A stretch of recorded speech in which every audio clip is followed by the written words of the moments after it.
आजको प्रमुख राजनीतिक समाचारमा आउँदो प्रतिनिधि सभा निर्वाचनको सबैभन्दा ठूलो राजनीतिक केन्द्रका रूपमा झापा 5 उभिएको छ।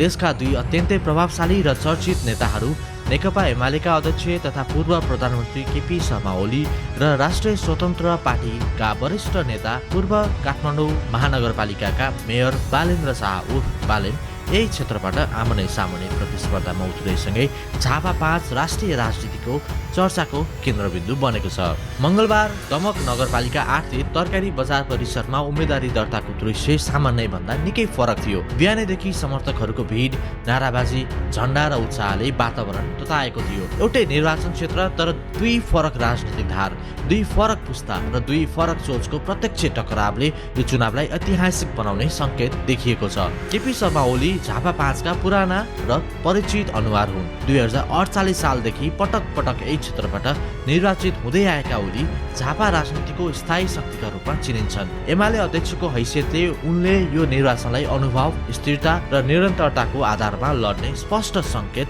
दिएका छन्। उता बालेन्द्र शाहको प्रवेशले झापा 5 को चुनावी माहौललाई एकाएक उचाइमा पुर्याएको छ। काठमाडौँ महानगरपालिकाको मेयरको पदबाट राजीनामा दिएर संघीय राजनीतिमा होमिएका बालेनलाई समर्थकहरूले सांगीतिक झाँकी, बाजागाजा र नारासहित स्वागत गरे। उनका समर्थकहरू केवल झापाबाट मात्र होइन, देशका विभिन्न ठाउँबाट दमक पुगेका थिए।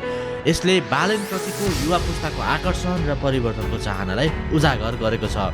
बालेनको उम्मेदवारी दर्ता प्रक्रियामा केही प्राविधिक समस्या देखिए पनि अन्ततः सबै प्रक्रिया पूरा भयो। सञ्चारकर्मीहरूसँग संक्षिप्त प्रतिक्रिया दिँदै उनले यो चुनाव व्यक्ति नभई पुरानो सोच र नयाँ दृष्टिकोण बीचको लडाई भएको बताए। उनको यो भनाइले चुनावी बहसलाई अझ गहिरो बनाएको छ। राजनीतिक विश्लेषकहरूका अनुसार झापा 5 को यो भिडन्त सामान्य निर्वाचन प्रतिस्पर्धा मात्र होइन, यो नेपालको समग्र राजनीतिक दिशाबारे जनमत परीक्षण जस्तै बनेको छ। एकातिर दशकौंदेखि देशको राजनीतिमा निर्णायक भूमिका खेल्दै आएका ओली छन् भने अर्कातिर परम्परागत राजनीतिलाई चुनौती दिँदै आएका बालेन छन्। अनुभव, स्थायित्व, परिवर्तन र नयाँ ऊर्जा, यही द्वन्द्व झापा 5 को मुख्य विषय बनेको छ। यो प्रतिस्पर्धा अझै महत्त्वपूर्ण हुनुको कारण के हो भने दुवै नेता आफ्ना आफ्ना पार्टीबाट भावी प्रधानमन्त्रीको रूपमा प्रस्तुत गरिएका छन्। एमालेको केपी शर्माको छवि जेनजी आन्दोलनको क्रममा बच्चाहरू मारेको आरोप छ भने बालेन्द्र शाहलाई कम बोल्ने तर निर्णायक भूमिकामा देखा पर्ने नेताको रूपमा स्थापित भएका छन्। स्थानीय मतदाताहरू बीच मत विभाजन स्पष्ट देखिन थालेको छ। केही मतदाताले अनुभवी नेतृत्व आवश्यक भए पनि ओली जस्तो हिंसात्मक नेतालाई अब समर्थन गर्न नसकिने भन्ने आवाज उठाइरहेका छन् भने नयाँ मतदाताहरू बालेनलाई भोट हाल्नका लागि निकै उत्साहित देखिन्छन्। अब नयाँ प्रयोग गर्नुपर्छ भन्ने आवाज बलियो रूपमा बन्दै गएको छ र त्यससँगै अनुभव बिना देश चल्दैन भन्ने पनि तर्क यताउता सुनिएको कतै कतै सुनिन्छ। तर बालेन्द्र शाह यति बेला अनुभव बिनाको खेलाडी भने रहेनन्, किनकि महानगरपालिकामा जसरी उनले कार्यपालिका भूमिका निर्वाह गरे उनी साँच्चै नै प्रधानमन्त्री पदको लागि पनि लायक छन् भन्ने उनले दर्शक सामु स्थापित गरिसकेका छन्। झापा 5 मा ओली र बालेनसँगै अन्य दलका उम्मेद्वार पनि मैदानमा छन्। माओवादी केन्द्र, राप्रपा,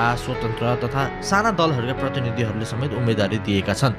तर सार्वजनिक बहस र सञ्चार माध्यमको ध्यान मुख्य रूपमा यी दुवै नेतामा केन्द्रित छन्। आगामी चैत 5 गते हुने प्रतिनिधि सभा निर्वाचन नजिकै जाँदा झापा 5 मा चुनावी गतिविधि अझ तीव्र हुने निश्चित छ। यो क्षेत्र अब केवल एउटा निर्वाचन क्षेत्र मात्र होइन, नेपालको राजनीतिक भविष्यको संकेत दिने प्रयोगशाला जस्तै बनेको छ। अब प्रश्न एउटै छ, के अनुभवी भनिने तर नालायक नेताहरूलाई फेरि चुनावमा जिताउने या सम्भावना बोकेका र स्वच्छ छवि भएका बालेन्द्र शाह जस्तोलाई चुनावमा जिताउने? यसको उत्तर चैत 5 पछि आउनेछ। तर अहिलेको लागि झापा 5 देशकै सबैभन्दा चासोका साथ हेरिएको राजनीतिक रणभूमि बनेको छ।